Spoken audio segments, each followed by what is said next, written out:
অনুভূতি অনেক ভালো। আমার বাবা নেই, বাবা মারা গেছে, বাবার পরে যে বাড়ির দায়িত্ব নিতে পারবো এটা ভেবে অনেক ভালো লাগছে। এটা বলে বোঝানো যাবে না।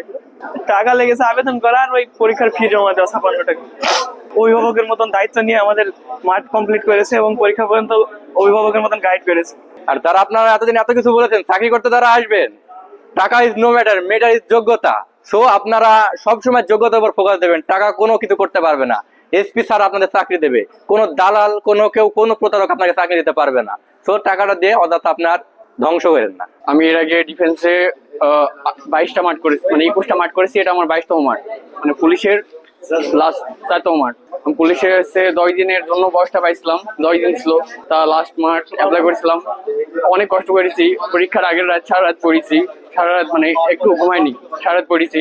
তারপরে পরীক্ষা মানে সকালবেলায় মনে হচ্ছিল যে পরীক্ষা দিতে যেতে পারবো না, এরকম অবস্থা, শরীরে খারাপ হয়ে গেছিল।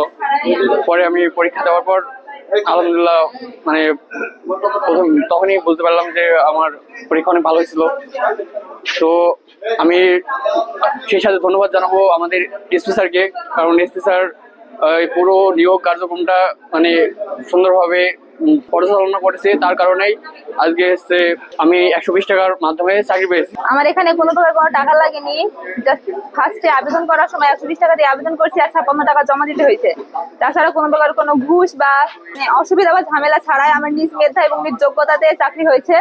আমার ফ্যামিলির আশা ছিল এটা, আমার ফ্যামিলি নিশ্চয়ই অনেক খুশি হবে আর আমিও অনেক খুশি আলহামদুলিল্লাহ। না কিছু লাগেনি কো, আমার যোগ্যতা অনুযায়ী আমার ছেলে চাকরি হয়েছে, আলহামদুলিল্লাহ ভালো হয়েছে, মানে খুশি আমরা।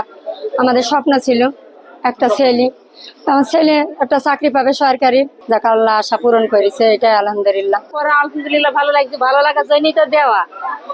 আর হয়েছি ছোট থেকে স্বপ্ন ছিল ওর বাবার বা আমার যে লেখাপড়া ভালো করে শেখাবো, উচ্চ শিক্ষায় শিক্ষিত করে ভালো করে যেন দেশের জন্য কাজ করতে পারে, এই স্বপ্ন ছিল, সেই স্বপ্নে আল্লাহ সফল করেছে। এই আমি খুব আনন্দিত বা খুশি।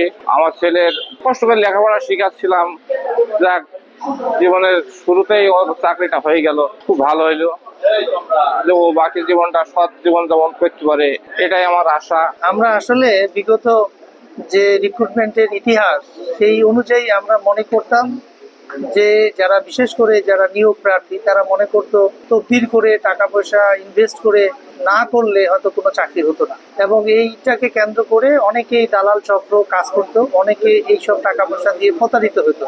আমরা যখন রিক্রুটমেন্টের অ্যাডভার্টাইজ দেই, আমরা এইটা রোধ করার জন্য আপনারা দেখেছেন হয়তো আমরা পত্রিকায়, আমরা বিভিন্ন জায়গায়, আমাদের অফিসে, থানায় ব্যানার দিয়েছি, এবং আমাদের যে কেবলগুলোতে আছে ডিশ অ্যান্টিনার, সেখানেও আমরা প্রচার করেছি যেন কেউই প্রতারণার শিকার না হয়, কারোর সাথে কথা বলে কোনো টাকা পয়সা না দেয়। আমরা একটি স্বচ্ছ, নিরপেক্ষ এবং দুর্নীতিমুক্ত নিয়োগ পরীক্ষা অনুষ্ঠিত করার লক্ষ্যে এই প্রচারণা চালিয়েছি।